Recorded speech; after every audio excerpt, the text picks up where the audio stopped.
अस्सलाम वालेकुम, welcome to KKD podcast. आज मैं आपको बताऊंगा डार्क वेब के बारे में। डार्क वेब बेसिकली एक इंटरनेट का हिस्सा है।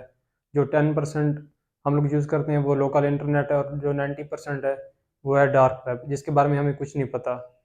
तो इसका बनाने का मकसद बेसिकली ये था कि इसको ना आर्मी ने बनाया था, अमेरिकन आर्मी ने। वो अपनी बातचीत जो करते थे और जो उसकी लोकेशन होती थी वो ट्रेस ना हो सके, इसलिए इसको बनाया गया। आजकल इसके ऊपर ना बहुत ज़्यादा इलीगल एक्टिविटीज़ हो रही हैं। एक आम इंसान इस पर जाना पसंद नहीं करेगा, क्योंकि जो भी इंसान इस पर जाता है उसको ये अपने चुंगल में फंसा लेते हैं, और वो इतनी आसानी से अब इससे वापस नहीं आ सकता।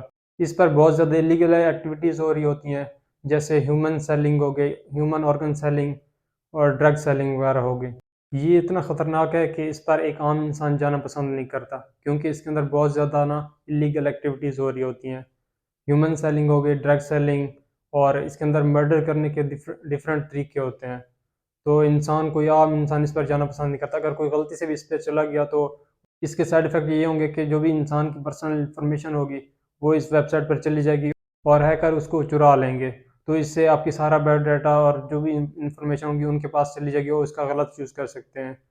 इस पर ना बहुत ज़्यादा गलत एक्टिविटीज़ हो रही होती हैं। जैसे अगर आपको किसी की आइडेंटिटी चाहिए वो भी मिल जाती है, किसी के एटीएम कार्ड के बायोडाटा, बैंक डाटा, सारा कुछ आपको इस पे अवेलेबल होता है। आपने किसी कंट्री की सिटीज़नशिप लेनी हो और किसी मुल्क में आपने जाना हो तो वहाँ पे आपको सारा कुछ उसका मिल जाता है। इसके अंदर एंड टू एंड ना सारे गलत एक्टिविटीज़ हो रही होती हैं। अब ये पकड़े इसलिए नहीं जाते क्योंकि इसकी जो सारी ट्रेडिंग वगैरह या जो इनके साथ डिस्कस होता है, एक पॉइंट पे वो बात कर रहे होते हैं, वो सारा ना एक बहुत ज़्यादा सिक्योर प्लेटफॉर्म पे कर रहे होते हैं।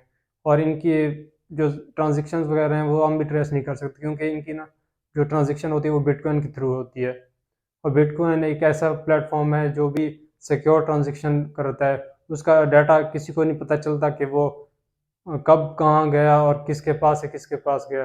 बिटकॉइन इतना सिक्योर है कि इसका डाटा किसी को पता नहीं चलता कि वो कब किसके पास था और अब किसके पास वो जा रहा है।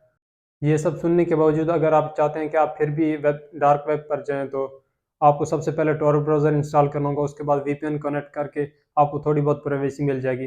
बट ये इतना सिक्योर नहीं है, क्योंकि जो हैकर हैं वो बहुत फास्ट हैं, जो डार्क वेब पे बैठे हुए हैं। वो आपके नॉर्मल जो होती हैं सारी इन्फॉर्मेशन कलेक्ट कर लेते हैं।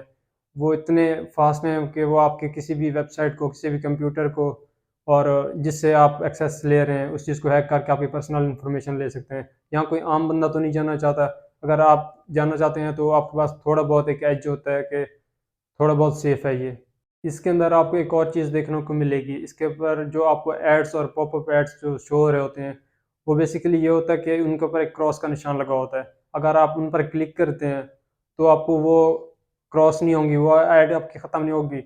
वो डायरेक्ट आपके मोबाइल के अंदर या पीसी के अंदर, जिस चीज़ के अंदर आप ये देख रहे होंगे इस वेबसाइट को, तो वो उसके अंदर डाउनलोड हो जाएंगे, और आपको आपकी सारी इन्फॉर्मेशन उसको वेबसाइट पे और हैकर को देते रहेंगे। तो इससे आपका सारा पर्सनल डाटा जो होगा वो उनके साथ शेयर होता रहेगा, और जो बाद में आपके लिए मुश्किल बन सकता है। अगर आप इस पर गलती से भी चले जाते हैं तो आपको बहुत सारी ऐसी चीज़ें देखने को मिलेंगी जिसके बारे में आप देख के आपको क्यूरियोसिटी होगी कि आप इसको बार बार देखें, और आपका वापस आना इस चीज़ से बहुत मुश्किल हो जाएगा। तो आप कहीं ना कहीं इसके आदी हो जाएंगे, और इसके अंदर बहुत ज़्यादा इलीगल एक्टिविटीज़ होती हैं।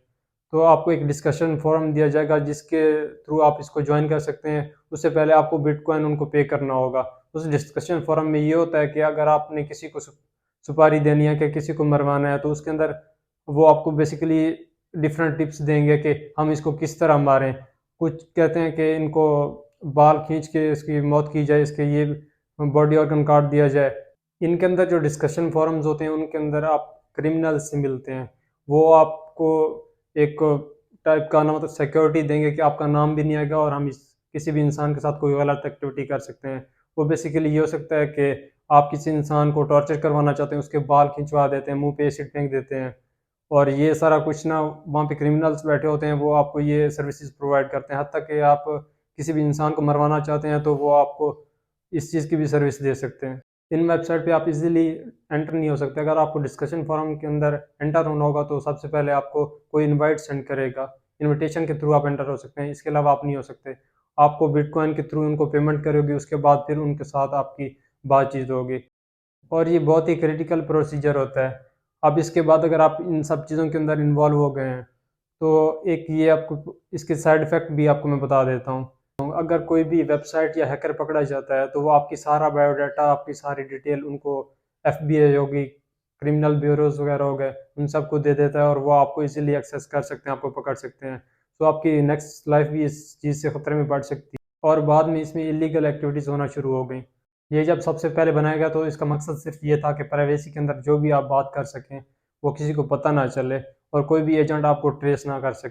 आपकी लोकेशन ये ट्रेस ना कर सकें, कोई भी एजेंट किसी और कंट्री का होगा, कोई हैकर हो गया, आपकी बात ना सुन सके और सारे डायलॉग जो आपके दरमियान हो रहे हैं वो एक फुल प्राइवेसी के अंदर हों।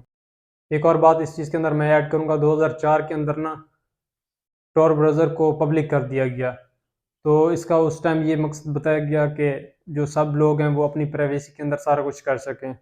बाद में ये भी सुनने को मिला कि जो जर्नलिस्ट होते हैं, कुछ ऐसे कंट्री से बिलोंग करते हैं, जिनको खुल के बात करने की इजाज़त नहीं होती।